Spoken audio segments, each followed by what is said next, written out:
सिंध जो सदारंगी फनकार ढोल फ़क़ीर। रिपोर्ट मंजूर कालरो। सिंध जे नामवर रागी ढोलण ढोल फ़क़ीर वल्द फ़क़ीर मोहम्मद ख़ासकेली 1921 ईस्वी धारे पाटोयूं ज़िले मीरपुखास में जन्म वरितो। ग़ुरबत सबब फ़क़त 2 दर्जा सिंधी जी तालीम पिराए सघियो। राग ऐं मौसीक़ीअ सां नंढे हूंदे खां ई खेसि बेइंतिहा उनसियत थी वई। हुन राग जो फ़न औतारनि मकाननि दरगाहुनि ऐं मेड़नि मलाखड़नि में ॻाए वॼाए ऐं ॿियनि वॾनि उस्तादनि ऐं ॻाइणनि खे ॿुधी सिखियो। इहो ई सबबु आहे जो ढोल फ़क़ीर जे ॻाइण में जज़्बनि जो इज़हार ऐं राॻिणियुनि जी सचाई ऐं फ़न जी महारत नज़र अचे थी। ढोल फ़क़ीर बाक़ाइदी मौसीक़ीअ जी तालीम पहिरीं मक़ामी तौरु मशहूरु फ़नकार इस्माइल खां वरिती। उनखां पोइ मशहूरु सूफ़ी शाइर मंठार फ़क़ीर जे पोटे वली बख़्श वटि बाक़ाइदगीअ सां सिखियो। ढोल फ़क़ीर नंढपिण जे ज़माने में क्लासिकल राॻियुनि खां भक्ति बि ॿुधी हुई, जंहिंजो असरु इहो थियो जो कॾहिं कॾहिं कलाम सुर में ॻाईंदे ॻाईंदे बिल्कुलु भॻतनि वांगुरु विच में बीही ॾोहीड़ो बग़ैर राॻिणीअ जे तहतुल लफ़्ज़ चई ॾींदो हो, जेको संदसि मख़सूस अंदाज़ हो, जंहिंखे सदारंगी बि चवंदा आहिनि। उन सां गॾोगॾु बाक़ाइदे राॻिणी ऐं उन सां घुर नज़र में रखंदे बि ॾोहीड़ा ॾींदो हो। ढोल फ़क़ीर दास्तान गोई बि कई। संदसि आलाप निरालो हो। ॾोहीड़नि सां गॾोगॾु जिते चाहींदो हो उते ॻाल्हाइण बि शुरू करे छॾींदो हो, जेको उन जे कलाम जे मफ़हूम खे वेतर असराइतो करण सबबु सामईन खे उनखे सम्झण में ॾुखियाई महसूसु न थींदी हुई। ढोल फ़क़ीर जी हिकिड़ी ॻाल्हि जेका घणो आम थी ऐं जंहिंखे हर तबिके जे मौसीक़ी ॿुधंदड़नि सारायो, सा हुई राॻिणियुनि जे हिसाब सां लहरनि मेंढनि मुरक़नि ऐं रमज़नि खे बर वक़्तु ऐं मुनासिब वक़्तु इस्तेमालु कंदे पंहिंजी गायकी खे पुर असर करण जो फ़न। हुन विचई उमिरि में पाटोयूं मां लॾे अची टंडो अलायार में रिहाइश इख़्तियार कई। ढोल फ़क़ीर मखदूम तालिबुल मौला जो मुरीद हो। मखदूम तालिबुल मौला जी काविशुनि सां ई 1948 ईस्वी धारे कराची रेडियो ते प्रोड्यूसर मोहम्मद बख़्श अंसारी खेसि मुतारिफ़ करायो ऐं टेलीविज़न ते खेसि अब्दुल करीम बलोच मुतारिफ़ करायो। ढोल फ़क़ीर जे साथी फ़नकारनि में हुसैन बख़्श, ख़ादिम फ़क़ीर अब्दुल गफ़ूर, फ़क़ीर अमीर बख़्श, फ़क़ीर ईसा, यार अली फ़क़ीर, मिस्री फ़क़ीर, इनायत फ़क़ीर ऐं ॿिया अची वञनि था, पर उन्हनि सभिनी में ढोल फ़क़ीर जो अंदाज़ मुनफ़रद हो। बेशक ढोल फ़क़ीर नेक इंसान, सादगी पसंद, यार वेस ऐं मिज़ाज में जुदा तबियत वारो रागी फ़नकार हो। डॉक्टर मोहम्मद मुग़ल जॾहिं इंस्टीट्यूट ऑफ सिंधोलॉजी ॼाम शुरू जो इंचार्ज थियो त पाण टंडो अलायार सां मोहबतुनि जो बदिलो अदा कंदे ॿिनि शख़्सियतुनि जूं गैलरियूं क़ाइमु करायूं, जिन में मशहूरु शाइर सैयद मुर्तज़ा ॾाॾाही ऐं रागी ढोल फ़क़ीर फ़नकार शामिल आहिनि। अमीना आज़म अलीअ जे ढोल फ़क़ीर बाबति मज़मून में लिखियो त ढोल फ़क़ीर हिकु माण्हू ते ॿधल इदारो आहे जेको सिंधी काफ़ीअ खे पंहिंजे असली ऐं रिवायती ढंग सदारंगीअ में ॻाए थो। इहो मौसीक़ी जो हिकु अहिड़ो ढंग आहे जेको हाणे नास थींदड़ आहे। बहरहाल हिन पंहिंजे निराले ढंग सबबु मुनफ़रद हैसियत माणे वरिती। ढोल फ़क़ीर ॻाइण महिल ईअं रिवाजी ऐं रस्मी आखाणियूं ॿुधाए थो जीअं विचें दौर वारे यूरोप में भॻत ॿुधाईंदा हुआ। क़ौमपरस्त सियासतदान ऐं लेखक अब्दुल वाहिद आरिस्तर हिन फ़नकार बाबति चयो त ढोल फ़क़ीर वॾो मौसीक़ार त न हो, पर रागी ऐं वैरागी हो, ऐं हू जॾहिं ॻाईंदो हो त तॾहिं मूंखे महसूसु थींदो हो त आसमान जा सितारा झुकी संदसि आङुरियुनि खे चुमी रहिया आहिनि।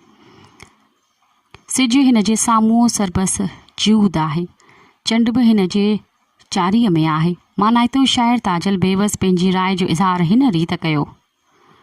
हूअं त ढोल फ़क़ीर सॼो ई ढोल आहे ऐं रहंदो, पर संदसि ॻातल के अहिड़ियूं बि काफ़ियूं हुयूं जे साम्हूं ॿुधण सां मूंखे जादूअ में जकड़े छॾींदियूं हुयूं ऐं अञा सुधो ॿुधण सां दिलि ऐं दिमाग़ ते साॻियो असरु थियो छॾीनि। अंतरे मथां अंतरे में ढोल फ़क़ीर जा चयल ॾोहीड़ा त अञा बि खीर में खंडु वारो कमु कनि था। अचो त अहिड़नि ॾोहीड़नि ऐं ॿिनि काफ़ियुनि खे ज़ाहिर कयूं जिन खे अॼु बि ॿुधण सां सचपच त रूह खे राहत थिए थी।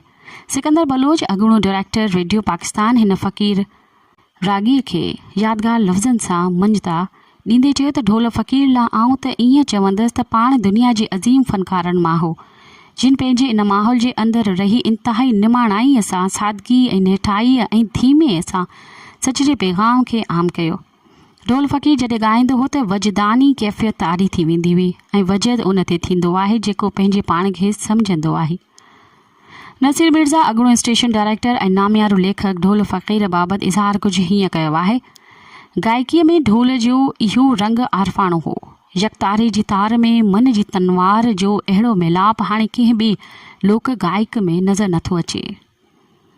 ढोल फ़क़ीर जंहिंजे चपनि ते हर वक़्तु रब जी सिफ़त ऐं सना हूंदी हुई, ॻाल्हि ॻाल्हि ते चवंदो हो, जे महबूब साईं चवनि था ॻाइणे खे ख़ुशबू कंहिं गुल जी न, पंहिंजे ॻाइण ते मिलंदड़ कड़क नोट जी ई वणंदी वधीक आहे।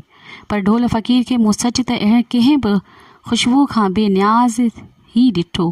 ग़रीब हो ऐं ग़रीब अहिड़ो जंहिंखे पुठ हुई ऐं न ई मुठ,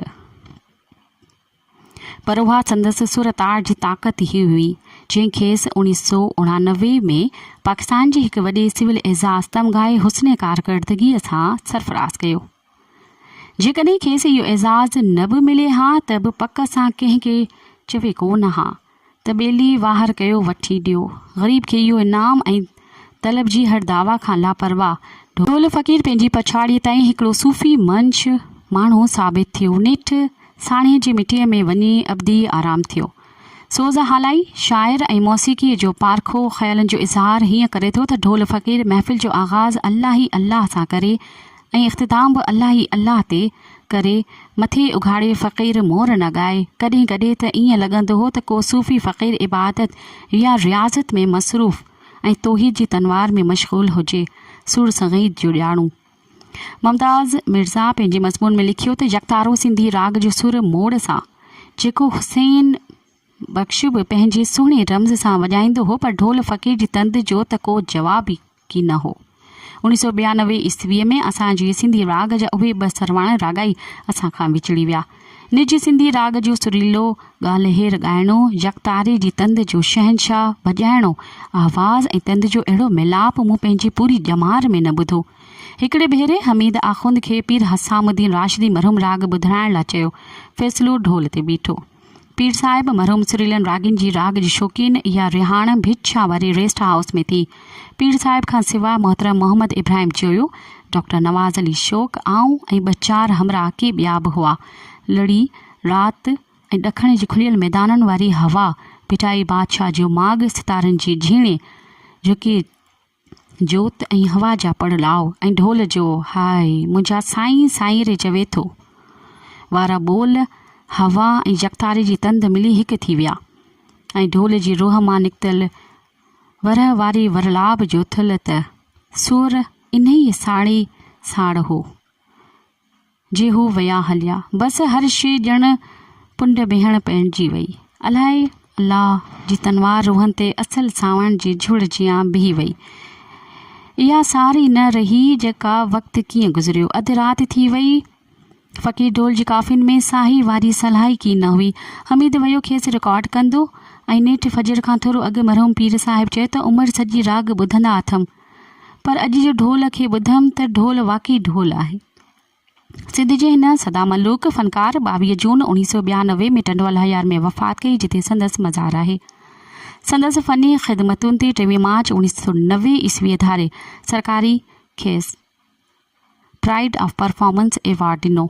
ढोल फ़क़ीर जो पुटु मोहम्मद फ़क़ीर ढोल फ़क़ीर फाउंडेशन नाले इदारो क़ाइमु करे अशात जो कमु करे रहियो आहे ऐं हू पाण बि वालिद साहिब जा केतिरा ई कलाम सुरीले आवाज़ तोड़े साॻे अंदाज़ में अदा करे ॻाए संदसि यादि ताज़ा कंदो रहे थो।